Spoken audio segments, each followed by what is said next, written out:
ভারত একদিন হিন্দু রাষ্ট্র হয়ে যাবে। কথাটা শুনে আপনারা নিশ্চয়ই আশ্চর্য হয়েছেন। আবার বলি, ভারত একদিন হিন্দু রাষ্ট্র হয়ে যাবে। এই বাক্যটাকে নিয়ে একটু পরে বিস্তারিত আলোচনা করতেছি। তার আগে একটু তফসিল করে নেই অন্য বিষয়ে।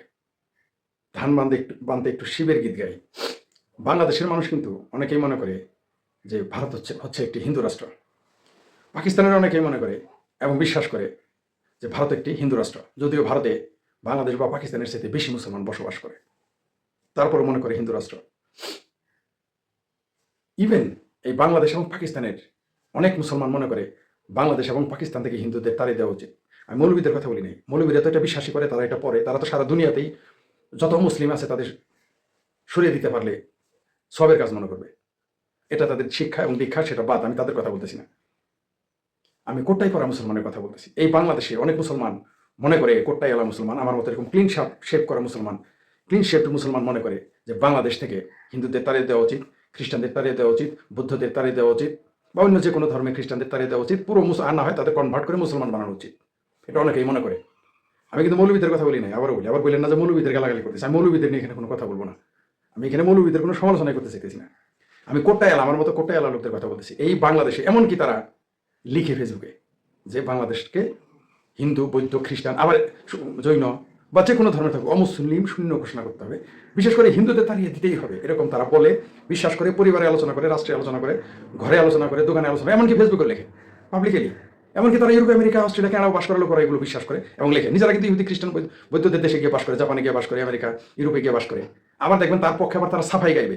মনে করেন কেউ ইংল্যান্ডে বাস করে, সে মনে করেন কোন মুসলমান বাংলাদেশে বা পাকিস্তান, ইংল্যান্ডে বাস করে, সে যদি মনে করে বাংলাদেশ বা পাকিস্তান থেকে হিন্দুদের তাড়িয়ে দেওয়া উচিত, এবং তাকে যখন প্রশ্ন করবেন তুমি খ্রিস্টান দেশে কেন, তখন সে 100টা যুক্তি তুলে ধরবে আপনার কাছে।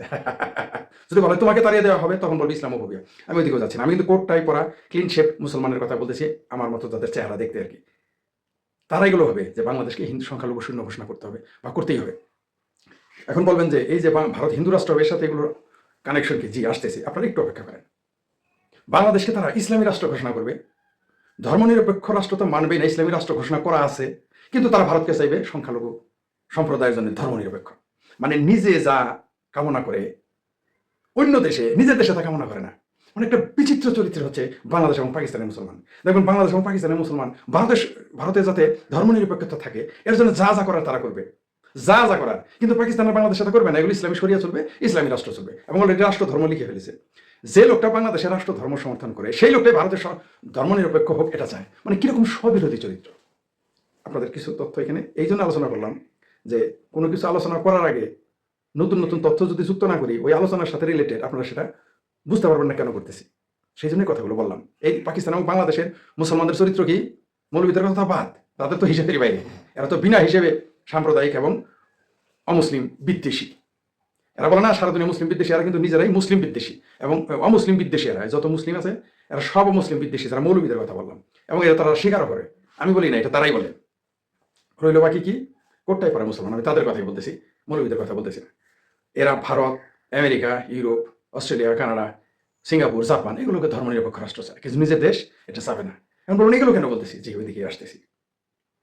এই যে প্রথম যে বাক্যটা শুরু করেছি, ভারত একদিন হিন্দু রাষ্ট্র হয়ে যাবে, বিশেষ করে এটা নিয়ে লাভালাভি করবে ভারতের সিংহবামের আগে লাভ দিবে, ভারতের তথাকথিত জালিয়াত সেকুলার আগে লাভ দিবে। ঠিক আছে, তারা চিৎকার করে উঠবে ভারত হিন্দু রাষ্ট্র হয়ে যাবে, হিন্দু রাষ্ট্র হয়ে যাবে। সমস্যা, ভারতের হিন্দুরাই কিন্তু হিন্দু রাষ্ট্র বানানোর বিরোধিতা করে। ঠিক উল্টো হচ্ছে বাংলাদেশ এবং পাকিস্তানে মুসলমানরা সবসময় শুধু ইসলামী রাষ্ট্র ধর্ম না, শুধু মুসলিম রাষ্ট্র না, তাকে ইসলামী শরিয়া কায়েম করতে চায় আফগানিস্তানের মতো।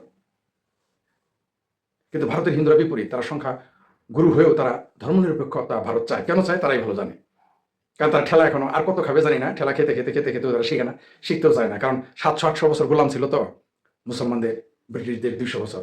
এদের মন মানসিকতা অনেকের সেরকমই আছে, থাকতেই পারে, এটা তাদের ব্যাপার। আমি এবার পয়েন্ট আসি, এই কথাটা কে বলেছিল জানেন? ভারত একদিন হিন্দু রাষ্ট্র হয়ে যাবে। এটা কিন্তু আমার কথা না, আমার বাপদাদার কথা না, এটা কিন্তু গণজাগরণ মঞ্চের লোকে বলে নাই, এটা কিন্তু কোনো বামপন্থী লোক বলে। এটা কে বলেছে জানেন? কংগ্রেস নেতা, প্রখ্যাত কংগ্রেস নেতা, যার নাম করমচাঁদ মহাত্মা গান্ধীর সাথে আলোচিত হয়, যার নাম ইন্দিরা গান্ধীর সাথে আলোচনা হয়। মানে আপনি ভারতের যদি 3জন লোকের নাম নেন রাজনীতিকে, আবুল কালাম আজাদ চলে আসবে। সেই আবুল কালাম আজাদ সাহেব এটা বলেছিলেন পাকিস্তান সৃষ্টির আগেই। তিনি বলেছিলেন যে যদি কোনোদিন ভারত ভেঙে যায় এবং পাকিস্তান রাষ্ট্র সৃষ্টি হয়, মুসলমানদের জন্য আলাদা রাষ্ট্র সৃষ্টি হয়, তবে ভারত একদিন হিন্দু রাষ্ট্র হয়ে যাবে। আবার বলি এটা কিন্তু আমার কথা না, কথাটা কার? কংগ্রেস নেতা আবুল কালাম আজাদের। তাহলে ভারত যদি হিন্দু রাষ্ট্র হয়ে যায়, বাংলাদেশে মুসলমানের কি সমস্যা? সে তো নিজের রাষ্ট্রকে রাষ্ট্রধর্ম ইসলাম ঘোষণা করেছে, মুসলিম রাষ্ট্র হিসেবে এখন ঘোষণা করতে চায়, শরিয়াও চায়। পাকিস্তান তো শরিয়া কোর্টই আছে আলাদা, যদিও সেখানে কেউ যায় না। মজার বিষয় হচ্ছে পাকিস্তানে কিন্তু শরিয়া কোর্ট আছে, সেখানে কেউ বিচার করতে যায় না, সিভিল কোর্টে যায়, ব্রিটিশ আইনে যায়। কি বুঝলেন? আর এত বড় ভণ্ড। ঠিক আছে, ঠিক বাংলাদেশও তাই হবে, শরিয়া আইন দেন যাবে না, তারা ওই সিভিল কোর্টেই যাবে। কেন যাবে? বিষয়টা পরিষ্কার। এরা মুখে যা বলে অন্তরে তা বিশ্বাস করে না, অন্তরে যা বলে কাজে তা প্রমাণ করে না। যাই হোক, যা বলছিলাম, আবুল কালাম আজাদ কি বলছেন? ভারত একদিন হিন্দু রাষ্ট্র হয়ে যাবে। কারণ যদি পাকিস্তান টিকে থাকে তবে ভারত হিন্দু রাষ্ট্র হবে, আমি তো মনে করি।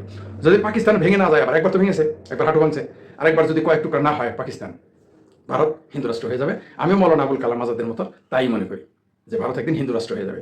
এখন বলবেন যে ঠেকাবে ওইখানকার চিঙ্কু মামারা, পারবে না, চিঙ্কু মামারা শূন্য হয়ে যাবে, তারা কখনোই ঠেকাইতে পারবে না ভারতকে হিন্দু রাষ্ট্র হিসেবে। রইল বাকি সেকুলার, এরাও পারবে না। কারণ হচ্ছে আপনার আশেপাশে সবগুলো কালার এক। আফগানি শাসন চলতেছে পুরাসরি 100%। পৃথিবীতে একটাই রাষ্ট্র যেখানে 100% যে কোনো দেশ মুসলিম রাষ্ট্রের চাইতে সবচেয়ে বেশি ইসলাম ফলো করা হয় আফগানিস্তানে। তাহলে আফগানিস্তান ভারতের পাশে পাকিস্তান, সেইখানে তো পুরো ইসলামী শরিয়াও চলে, ইসলামের জজবায় ভরপুর পাকিস্তান। তার পাশে আরেক দেশ বাংলাদেশ, যে বাংলাদেশ সৃষ্টিতে ভারতের যথেষ্ট অবদান রয়েছে, বলিদান রয়েছে। সেই বাংলাদেশ ইসলামী রাষ্ট্র ধর্ম, এমনকি এখন শরিয়া চাইতেছে কেউ পালং শাক বাধ্য চায়। ঠিক আছে, শরিয়া আইনের জন্য তো অস্থির বাংলাদেশ। তাহলে আপনার প্রতিবেশী 3টা দেশে একটা চরম পর্যায়ে শরিয়া কায়েম করা আছে, আরেকটা অর্ধেক শরিয়া, অন্তত কাগজপত্রে, আরেকটা কোয়ার্টার শরিয়া কায়েম হয়ে আছে। তাহলে ভারতের হিন্দু রাষ্ট্র কেন হবে না?